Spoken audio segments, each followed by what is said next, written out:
Welcome to the Injury Report podcast for Week 11 here at FantasyFootballCafe.com. I'm your host, Josh Shepardson. You can follow me on Twitter where I post this at BChat50. There are a lot of injuries to cover this week, so let's jump right into things. Starting at quarterback, which is especially chock full of injuries this week, unlike we've seen in many weeks. And not all the injury news is bad. In fact, the first injury news is actually good. Tony Romo is returning from his broken clavicle this week, and he has a soft matchup against the Miami Dolphins. So he makes for a fringe QB1 this week, even shaking off the rust. Thanks to the fact that they do struggle defending number ones. And obviously we know that Tony Romo likes to air it out to his top wideout, Des Bryant. So if you're in need of quarterback help and you've got Tony Romo on your roster, congratulations. You've got yourself a nice chip for this week. Not good quarterback injury news is that of Peyton Manning, who's going to miss this contest with a foot injury. He is out for an undetermined amount of time. Brock Osweiler will be making his first start. And it's unclear what kind of impact that's going to have on the top pass catchers, but Manning's played at a really poor level this year, and it's hard to imagine Osweiler actually playing worse than Manning. So continue to treat your top receivers, Emmanuel Sanders and Demaryius Thomas, as you normally would. They are must-starts even with Osweiler under center. Brian Hoyer is the next quarterback on the injury report, and he's listed as questionable, but it seems more likely that he's going to be out by most reports at this point. And if he's out, that means TJ Yates is in, and that's bad news for DeAndre Hopkins, who already was looking like less than his usual self in terms of fantasy value, facing off with Darrelle Revis.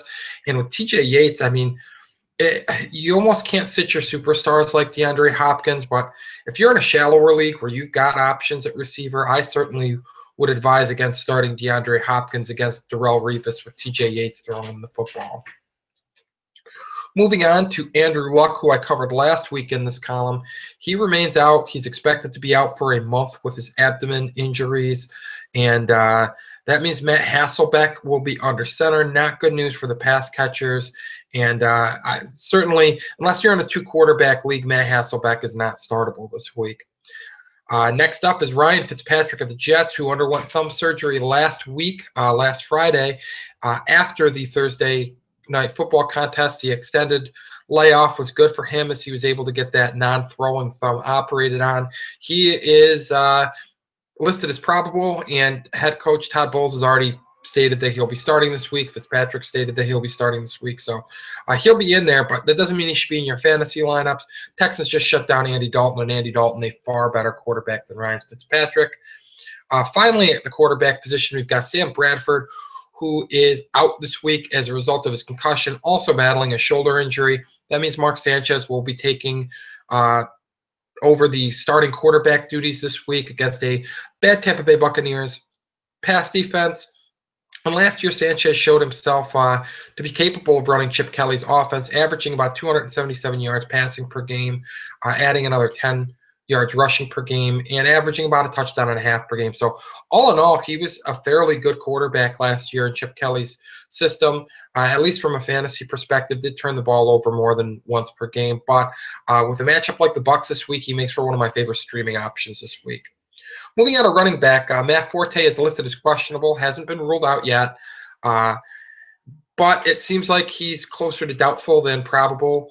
That said, he continues to work and practice this week. He didn't practice Thursday, but that was a result of the Bears practicing indoors and wanting to take it easy on the turf surface with Forte.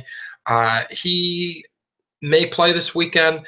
Like I said, it seems more likely that he won't play and that they will take it easy on their back. But if he makes it through practice on Friday, doesn't have any setbacks over the weekend, he could be a game-time decision, which would be bad news for Jeremy Langford. If Forte plays, Langford does not have value, as this matchup was already tough. You'd start Langford based on the volume and the fact that he just made the most of a tough matchup last week against the Rams. But if Forte is back and they're going to split touches, you certainly can't run out Langford against this type of defense, the Broncos, with another back ahead of him on the depth chart. Next up is Darren McFadden, who's listed as questionable. Rested a groin injury on Thursday, but returned to practice on Friday. Doesn't seem to be in any danger of missing this week's contest. And with Tony Romo back, that offense gets a nice boost. Perhaps could open up some running lanes for McFadden. So as long as he's a go, which seems like he will be, he needs to be in your starting lineups.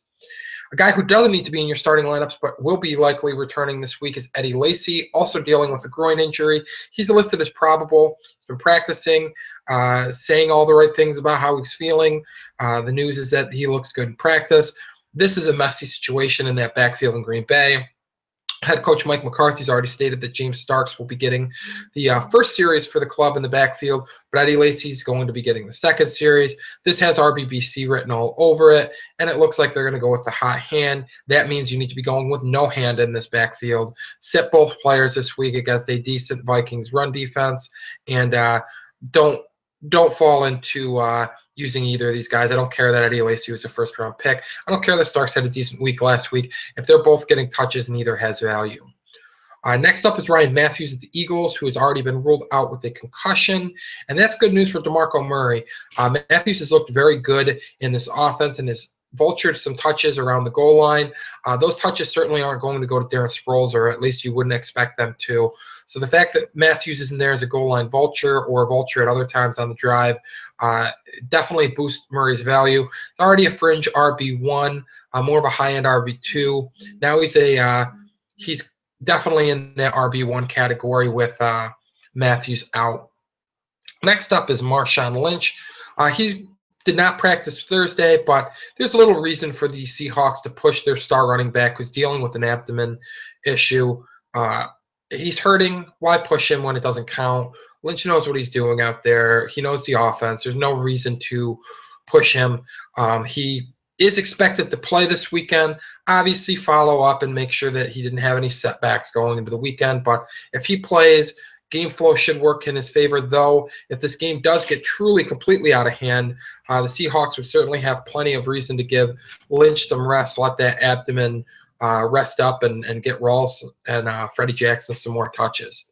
Finally, at running back, we're looking at the other starting back, or typical starting back in this game, and that's Carlos Hyde. And it's baffling to me why the 49ers haven't simply shut him down for the year. Niners aren't going to the playoffs. They're not challenging for anything. And Carlos Hyde has a foot injury that's going to likely require surgery to correct the issue. Get him the surgery, get him out, and get him healthy for next year when hopefully your fortunes are better. But the 49ers continue to allow him to try to practice. He hasn't practiced yet. Try to recover from this injury and play this year. He's unlikely to go. He hasn't practiced this week. That means more Sean Drone. Sean Drone was the featured back in his absence before the Week 10 bye week. He could get upwards of 20 touches, but against the Seahawks defense, probably not going to amount to much yardage, probably not going to find the end zone. He's an emergency flex option at best. Moving on to receivers and tight ends, John Brown and Michael Floyd are both dealing with hamstring injuries. Brown appears to be much closer to playing than Floyd is.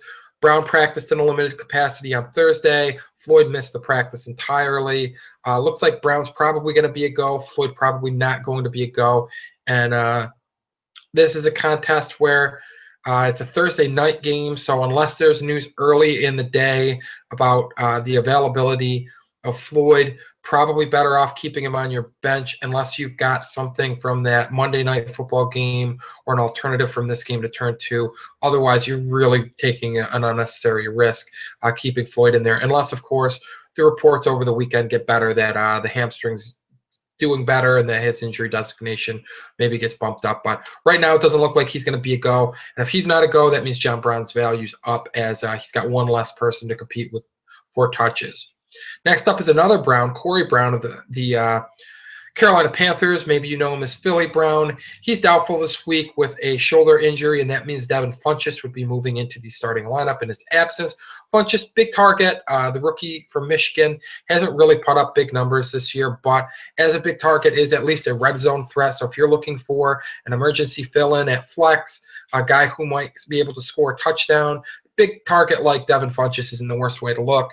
And Cam Newton's been playing quite well this year as well. So grabbing Funchess isn't the worst play at all. And obviously getting some extra touches could get him if he has a good game, some opportunities here down the stretch.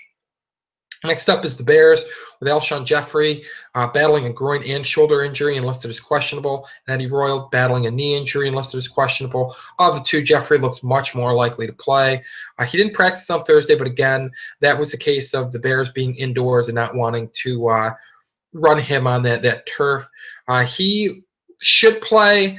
Eddie Royal is unlikely to play. He hasn't practiced this week, and that means he's probably going to be out again. Jeffrey has a tough assignment with the Broncos secondary, but if he's in there, you have to use him just based on his talent level, even with a tough draw like that secondary, the Broncos. Eddie Royal, on the other hand, if he does surprisingly play, is certainly not worth using against this type of talented secondary. Moving on to the other side of that game, Emmanuel Sanders of the Broncos is battling an ankle and finger injury. He was a non-participant in Wednesday's practice, but returned in a limited capacity on Thursday. And John Fox has already said that he expects Emmanuel Sanders to play. He played last week, didn't do anything, but he played. Given Fox's quotes and the fact that he played last week, I feel pretty good guessing that Sanders will play this week. Obviously, with all these injuries, you got to keep tabs on it in case something new news breaks, but he should be a go. Taking a chance with Brock Osweiler if you do use him. But that said, Osweiler can't be worse than Manning was, or is unlikely to be worse than Manning was. So go ahead and start him as long as he's healthy. Calvin Johnson of the Lions didn't practice Wednesday, but was a limited practice participant Thursday and Friday. He doesn't appear to be in any danger of missing this contest, and this is a great matchup for him. The Raiders have not been able to stop receivers in the passing game. Calvin Johnson is clearly the number one still in Detroit with Matthew Stafford, and Aldon Smith's absence from the Raiders eliminates one pass rusher who would have made Matthew Stafford's life a little bit more difficult. With more time back there and one less pass rusher to worry about, could make things a little bit easier for Stafford to get the ball downfield to Calvin Johnson. And Calvin Johnson has, like I said, a cushy matchup this week, so you got to love that. Julian Edelman last week suffered a foot injury that's likely to keep him sidelined for the remainder of the regular season. And that means that in the Monday Night Football contest, the other pass catchers that are left healthy and standing for the Patriots get a boost. That means Rob Gronkowski, Brandon LaFell, and Danny Amendola. Gronkowski and LaFell already likely rostered. Amendola's ownership rate has gone up substantially this week with the injury to Edelman. If you're in a PPR league, Edelman gets a huge boost because all those targets, all those receptions are quite the boost there. Rob Gronkowski should get some more looks in the red zone and just more looks in general because Edelman was the 1A for or 1B, whichever you prefer, for Tom Brady in this passing attack. And now Rob Gronkowski is clearly the top option. Speaking of tight ends, Antonio Gates, Ladarius Green, both listed as questionable, and Malcolm Floyd also listed as questionable for this week. Chargers hosting the Chiefs. Gates is battling a knee and hip issue, but he's been playing hurt all year. No expectation that he will miss this contest. And if he's in, he'll be battling Danny Woodhead and Stevie Johnson for top target honors in that Chargers passing attack. Ladarius Green is unlikely to play, didn't practice on Thursday. And Malcolm Floyd, the fact that he hasn't been listed ruled out already is kind of shocking to me. Battling torn cartilage in his shoulder. If he's able to make it back this regular season, that would be remarkable. I certainly don't expect him back this week. Stevie Johnson should be started this week as a result of all these injuries in the passing attack for the Chargers. Danny Woodhead gets a boost. And like I said, Antonio Gates should be right up there in targets as well. Anquan Bolden is the next guy we're going to talk about, and he is battling a hamstring injury. He has practiced in a limited capacity this week, but he's facing a Seahawks secondary that is talented at home and at home, I should say, the Seahawks secondary, that is. And he's catching passes from Blaine Gabbert. These things are not good. These things mean that Anquan Bolden should be glued to your bench or on the waiver wire. He's certainly not startable this week. Finally, Vincent Jackson and Austin Seferian-Jenkins are both listed as questionable. Austin Seferian-Jenkins has yet to be cleared for contact, and that makes it very unlikely that he's going to play this weekend. Vincent Jackson was reportedly likely out earlier.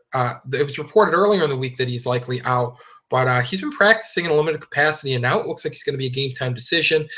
His return would obviously cut into Mike Evans' targets, but it would also free things up a little bit for Evans. So there is a little bit of give and take there.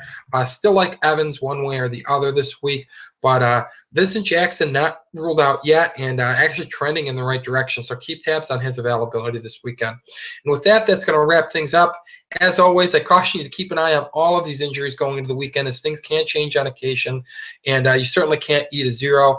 In the meantime, check out fantasyfootballcafe.com for some great podcasts, some great articles, and our very active forums. Get yourself prepared to win some football games here down the stretch and maybe even take home your fantasy football championship this year. Until next week, good luck.